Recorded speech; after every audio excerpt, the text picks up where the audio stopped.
Hello. We are from Crystal Sea Drama Company. We will be performing excerpts from the following scenes of Macbeth. Act 2, scenes 1 and 3. Act 3, scenes 1 and 3. And Act 5, scenes 2, 5, 7, and 8. Macbeth, a nobleman in Scotland, has been visited by weird sisters who have prophesied that he will be king and that his friend Banquo's offspring will also assume the throne in the future. The sisters further inform Macbeth that he has nothing to fear until Birnam Wood moves towards his castle, and that he can only be killed by a man, not a woman born. Macbeth decides not to wait to see if their prophecies will come true, and brings about his fate by killing King Duncan. And here, our story begins.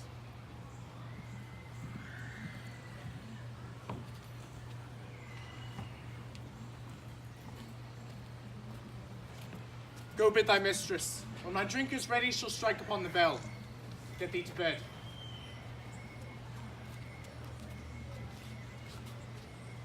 Is this a dagger which I see before me?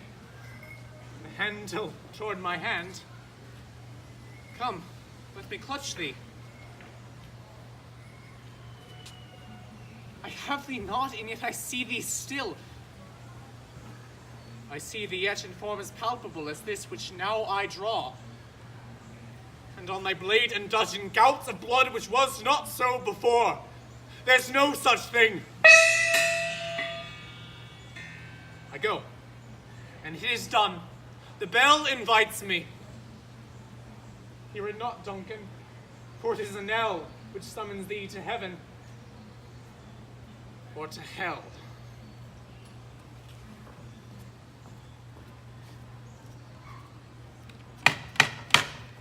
Here's a knocking indeed. Knock, knock, knock, who's there? The king did command me to call on him. I have almost slipped the hour. I'll bring you to him. The night has been unruly where we lay. Our chimneys were blown down, and, as they say, lamentings heard in the air. Strange screams of death. Oh, horror! Horror! Tongue nor heart cannot conceive nor name thee. What's the matter? Approach the chamber and destroy your sight. See, and then speak yourselves. Awake! Awake, ring the alarm bell! Murder and treason! Oh, Malcolm. Oh, Banquo. Banquo, our royal masters murdered. Woe, alas. Dear Death, I pray thee, contradict thyself and say it is not so. Those of his chamber as the same had done. Their hands and faces were all batched with blood, and so were their daggers, which unwiped you found upon their pillows. Oh, yet I do repent me of my fury, that I did kill them. Wherefore did you so? Here lay Duncan, there lay the murderers, steeped in the colors of their trade, their daggers unmannily breached with gore. Who could refrain?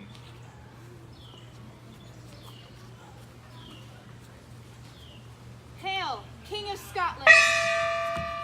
Hail, King of Scotland!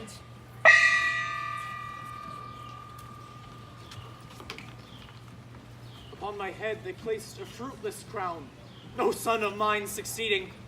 If to be so, for Banquo's issue have I filed my mind. For them, the gracious Duncan, have I murdered. No Banquo was your enemy. True, my lord. With barefaced power, I'd sweep him from my sight and bid my will avouch it. Yet I must not.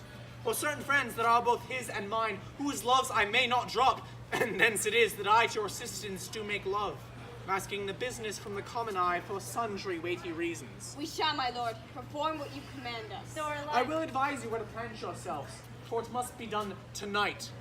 Cleance, the son that keeps him company, must embrace the fate. I'll come to you anon. We are resolved, my lord. It is concluded. Banquo, thy soul's flight, if to find heaven, must find it out tonight. The west yet glimmers with some streaks of day. Hark! I hear voices. Give us a light there, ho! Then 'tis he, a light, a light. 'Tis he! Stand true. It will be rain tonight. Let it come down. Father. Fly, Lance! Fly, fly! Do me revenge! Oh, flee! Ah! Get Lance! Ah! Ah! Ah!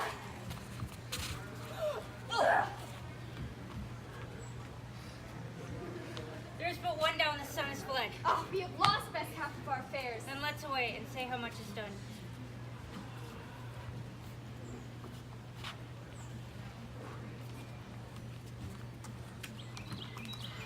Bless you, fair dame, for I am not too known. But if you will take a homely man's advice, be not found here. Hence with your little ones. I dare abide no longer. Whither should I fly? I have done no harm. And yet I remember now I am in this earthly world, where to do harm is often laudable. To do good sometimes dangerous folly. Why then, alas, do I put up that womanly defense to say I've done no harm? Where is your husband? I hope in no place so unsanctified where such as thou mayst find him. He is a traitor. How liest, how shag-eared villain! What do egg? Fred Sherry. Wait, I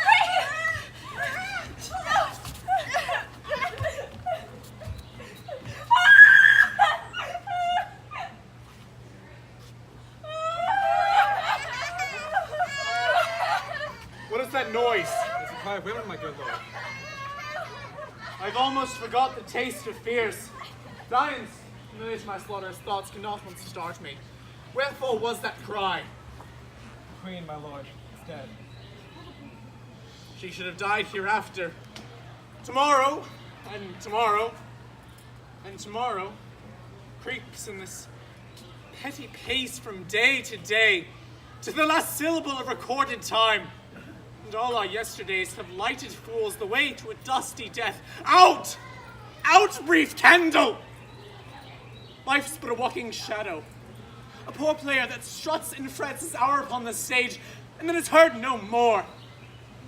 It is a tale, told by an idiot, full of sound and fury, signifying nothing.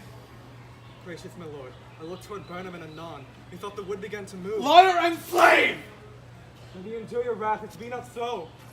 I begin to be weary of the sun, and wish the estate of the world were now undone. Ring the alarm bells! Blow! Wind! Come! Rack! At least we'll die with harness on our back. They have tied me to a stake. I cannot fly, but bear-like I must fight the course. What's he that was not born of woman? Such a one am I to fear, or none? What is thy name? Thou to be afraid to hear it. No, though thou calls thyself a name harsher than any is in hell. My name's Macbeth. The devil himself could not pronounce a name more hateful to mine ear. No, no more fearful. Thou liest, abhorrent tyrant, with my sword I'll prove the lie thou speakest! Yeah.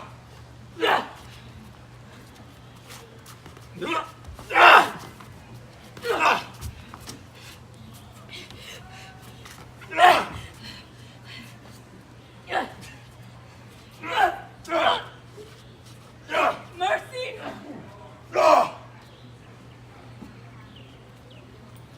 Thou wast born of woman, with swords I smile at, weapons laugh to scorn, brandished by man that's of a woman born.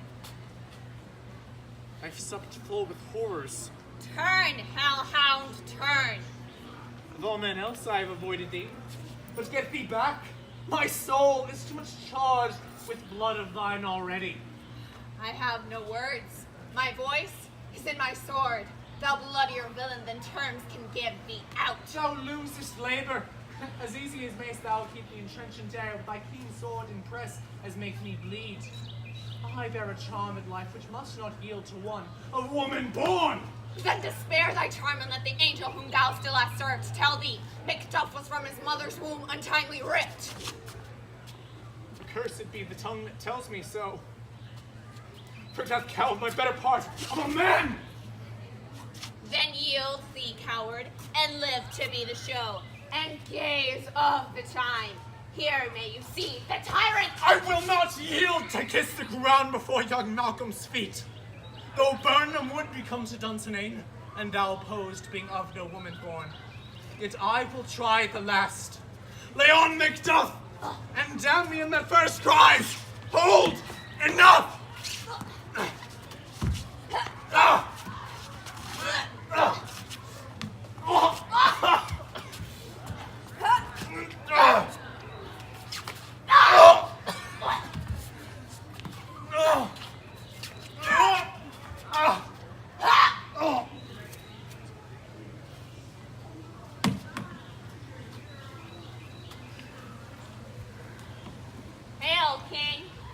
thou art.